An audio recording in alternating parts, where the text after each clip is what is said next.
நண்பர்களே வணக்கம். 2026 தமிழ்நாடு சட்டமன்ற தேர்தலில் யார் சிறந்த தலைவர், யாருக்கு வாக்களிக்கலாம், அதுதான் இன்னைக்கு பேசும் பொருளா இருக்கு. இந்த பதிவின் நோக்கம் ஏதோ ஒரு கட்சிக்கு ஆதரவா பேசுறதோ அதுக்கு வாக்கு கேட்கறதோ கிடையாது. அது ஏன் வேலையும் கிடையாது. அதே நேரத்தில் அரசியலும் ஒரு சமூக விழிப்புணர்வு சார்ந்ததுதான் அப்படிங்கிறதுனால என்னோட இந்த பதிவின் மூலமாக என்னோட கருத்துக்களை உங்களோட ஷேர் பண்ணிக்க போறேன். இதுல நான் பேச போற ஒவ்வொரு ஸ்டேட்மெண்ட்டும் ரொம்ப முக்கியம். அதனால ஸ்கிப் பண்ணாம முழுமையா அந்த வீடியோ பார்க்கும்படி நான் கேட்டுக்கிறேன். இந்த பதிவில் எப்படிப்பட்ட சிறந்த குணம், வாழ்வியல் தன்மை கொண்டவர் சிறந்த மக்கள் தலைவராக இருக்க முடியுங்கிறத பத்தி மட்டும்தான் நான் பேச போறேன். நீங்களும் அந்த குணம் கொண்ட தலைவர்களை தேர்ந்தெடுத்து வாக்களிக்கணுங்கிறத நான் கேட்டுக்கிறேன். படிச்சவங்க எல்லாம் அறிவாளிங்கன்னு சொல்ல முடியாது. அறிவு வேற, கல்வி வேற. இன்னைக்கு பட்டப்படிப்பு படிச்ச இளைஞர்களுக்கு எம்எல்ஏக்கும் எம்பிக்கும் உள்ள வித்தியாசமே தெரியல. இதுக்கு காரணம் குறைஞ்சபட்ச அரசியல் அறிவு கூட இல்லைங்கிறது தான். அரசியல் அறிவு இல்லைன்னா அமெரிக்கா முதல் ஆண்டிப்பட்டி வரை சிறந்த தலைவர்களை தேர்ந்தெடுக்க முடியாது. உலகத்துல அநேக நாடுகள்ல மக்கள் அவங்களோட தலைவர்களோட அவங்களோட துறை சார்ந்த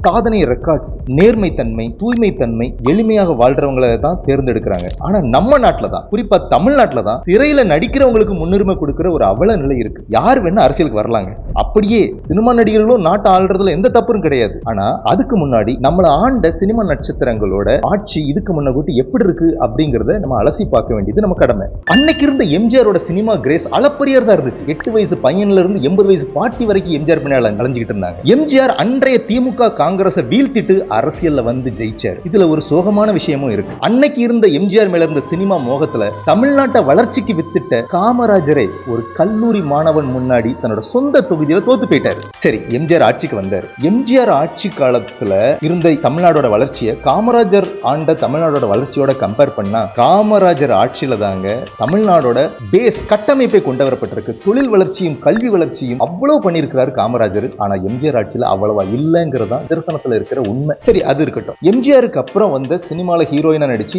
ஏடிஎம்கே லீட் பண்ண ஜெயலலிதாவோட ட்ராக் ரெக்கார்டை நம்ம கம்பேர் பண்ணாச்சுன்னா ஜெயலலிதா ஒரு கிரேட் லீடர். அவங்களும் பாத்தீங்கன்னா ஸ்டேட் ஜிடிபி நல்லா கொண்டு வந்திருக்காங்க. ஆனா அதே சமயத்துல அவங்களோட சமகாலத்துல தமிழ்நாட்டை ஆண்ட கலைஞர் கருணாநிதியோட ட்ராக் ரெக்கார்டை கம்பேர் பண்ணும்போது கலைஞர் கருணாநிதி காலத்துல ஸ்லைட் பெட்டர் ஜிடிபி தமிழ்நாட்டுல கொடுத்திருக்கிறாரு. அது மட்டும் இல்லாம ப்ராசஸ் டெவலப்மெண்ட், இன்ஃப்ராஸ்ட்ரக்சர் டெவலப்மெண்ட் கலைஞர் ஆட்சி காலத்துல நிறைய இருந்திருக்கு. எம்ஜிஆர் தன் அரசியல் வாரிசா ஜெயலலிதாவை இன்டைரக்டா நியமிச்சுட்டு போயிட்டாரு. ஜெயலலிதா காலத்துல எத்தனையோ திறமையான அதிகாரிகளோட தொடர்புல இருந்தாங்க. அதுலயும் குறிப்பா IPS Vijayakumar, IAS Iraianbu, IAS Radhakrishnan, professor Ravi Bernard, இவங்கள யாராவது ஒருத்தருக்கு தலைமை பொறுப்பை கொடுத்திருக்கலாம். ஆனா அதை விட்டுட்டு சினிமாக்காரரா இருக்கிற அஜித் குமார்ட்ட போய் ஆர்வம் இருக்கான்னு கேட்டிருந்திருக்காங்க. இது அவர் கூட இருந்தவங்களே உறுதி செஞ்சிருக்காங்க. ஒரு சினிமாக்காரங்க அடுத்த சினிமாக்காரங்களுக்கு தான் பொறுப்பை கொடுக்கணும்னு நினைக்கிற ஒரு கவர்ச்சி அரசியல் தான் இங்க இருக்கே தவிர அறிவியல் சார்ந்த ஒரு தலைமை பண்பு உள்ள, ஒரு எக்ஸிகியூட்டிவ் தன்மை உள்ள, ஒரு பண்புள்ள, ஒரு படித்த தலைவருக்கு இந்த பொறுப்பை கொடுக்கணும் சினிமாக்காரங்க ஏன் நினைக்க மாட்டேங்காங்கன்னு தெரியல. இதை அன்றே கணித்த மகான் காமராஜர். சரி,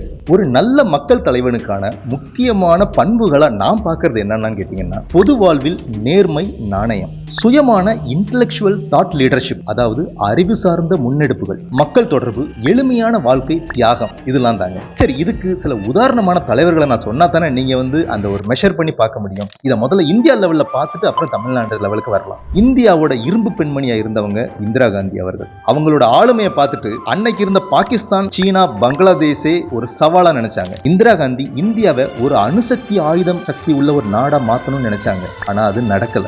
பாரத பிரதமரா இருந்த அடல் பிகாரி வாஜ்பாய் பல சோதனைகள், கட்டுப்பாடுகளையும் எதிர்ப்பையும் மீறி இந்தியாவை ஒரு அணுசக்தி வல்லமை உள்ள நாடா மாத்தினார். அதற்கு துணையாய் சயின்டிபிக்கா இருந்து அதை எக்ஸிக்யூட் பண்ணி நடத்தி கொடுத்தவர் தமிழ்நாட்டை சேர்ந்த டாக்டர் ஏபிஜே அப்துல் கலாம் அவர்கள். இந்திரா காந்தி கண்ட கனவை நனவாக்குனவர் வாஜ்பாய் அவர்கள். இந்திய ராணுவ பாதுகாப்புக்கு பல தலைவர்கள் உழைச்சாலும் எத்தனையோ பொருளாதார நெருக்கடியையும் தாண்டி இந்தியாவை பொருளாதாரத்திலையும் வல்லமையாக்கி அணு ஆயுதத்திலையும் சிறப்பா ஆக்கி கண்டம் விட்டு கண்டம் பாயக்கூடிய ஒரு அக்னி ஏவுகணை மாதிரி ஒரு சாதனையை கண்டுபிடிச்சு கொண்டு வந்தது வாஜ்பாயும் அப்துல் கலாம் அவர்களும். இதைத்தாங்க நான் ஒரு தலைமை பண்பா நான் பார்க்கிறேன். சரி, இப்படிப்பட்ட ஒரு தலைமை பண்பு தமிழ்நாட்டுல யாருக்கு இருந்திருக்குன்னு பார்த்தாச்சுன்னா காமராஜர் அவர்கள் தான். காமராஜர் அவர்களோட செயல்பாடு இன்னைக்கு தமிழ்நாடு கன்சிஸ்டன்டா டாப் 4 ஜிஎஸ்டி அதிகமா ரெவென்யூ ஜெனரேட் பண்ணக்கூடிய ஒரு மாநிலங்கள்ல தமிழ்நாடு எப்பவும் இருந்துகிட்டே இருந்திருக்கு. தமிழ்நாட்டுல ஒரு குஜராத் மாதிரியோ ஒரு மகாராஷ்டிரா மாதிரியோ ஒரு நேச்சுரல் வளங்களோ அல்லது சும்மா India head office taking revenue இல்லாம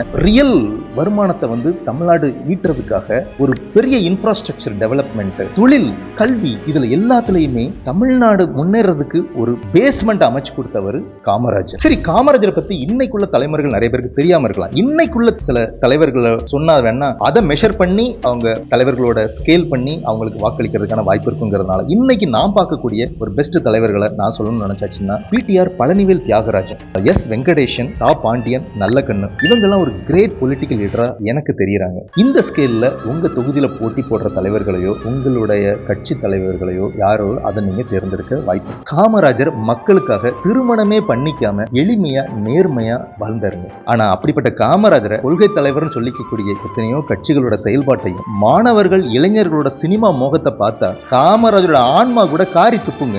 இன்னொரு முக்கியமான விஷயத்துல நம்ம மக்கள் ஈஸியா ஏமாறுது என்னன்னா, முட்டாள்தனமா எதையுமே யோசிக்காம தான் ஜாதி தலைவர் சொன்னாரு, தன்னோட மத தலைவர் சொன்னாரு, ஏன் என்னோட ஆதர்ஷன ஹீரோ சொன்னாருங்கிறதுக்காக உங்களோட பொன்னான ஓட்டுக்களை இந்த மாதிரி தலைவர்களை தேர்ந்தெடுக்க தயவு செய்து பயன்படுத்தாதீங்க. ஒரு உண்மை தெரியுமா, எந்த ஜாதி தலைவரோ எந்த மத தலைவரோ எந்த சினிமா ஹீரோவோ சந்தோஷமா சுகபோகமா வாழுவாங்க. எந்த மக்கள் பிரச்சனைக்காகவும் மக்களோட வந்து போராடி உழைச்சதா சரித்திரமே கிடையாது. சரி, வீடியோவோட முடிவுக்கு வந்துட்டோம். இன்னைக்கு களத்துல 4 கட்சிகள் இருக்காங்க. பொதுவா அரசியல்வாதிகளோட வாக்குறுதியை முழுமையா நிறைவேற்றவே மாட்டாங்க, அதை நம்ம கணக்குல எடுத்துக்க கூடாது. ஆனா இருந்தா கூட நம்ம யாருக்கு வாக்களிக்கலாங்கிறதுக்கு ஒரு சிம்பிள் ஒரு ஃபில்டர் டெஸ்ட் சொல்றேன். இதை 2 பிரிச்சுக்கலாம். இதற்கு முன்பு தமிழ்நாட்டை ஆண்ட கட்சி தலைவர்கள் அவங்கள ஒரு செக்மெண்ட் ஆகவும், புதிய கட்சி அல்லது இன்னும் ஆட்சிக்கு வராத கட்சிகள் இவங்கள ஒரு செக்மெண்ட் ஆகும் 2 பிரிச்சுக்கிட்டு நம்ம மதிப்பீடு செய்யலாம். முதல்ல தமிழ்நாட்டை இதுக்கு முன்னூட்டி ஆண்ட தலைவர்கள் கட்சிகள் பார்க்கும்போது டிஎம்கே அண்ட் ஏடிஎம்கே வர்றாங்க. இந்த 2 கட்சிகளுக்குள்ள எந்த கட்சி தமிழ்நாட்டோட வளர்ச்சிக்கு ரொம்ப முன்னெடுப்பு எடுத்திருக்காங்க, மத்திய அரசுல இருந்து மாநில அரசோட உரிமைகளை யாரு அதிகம் வாங்கி கொடுத்திருக்காங்க,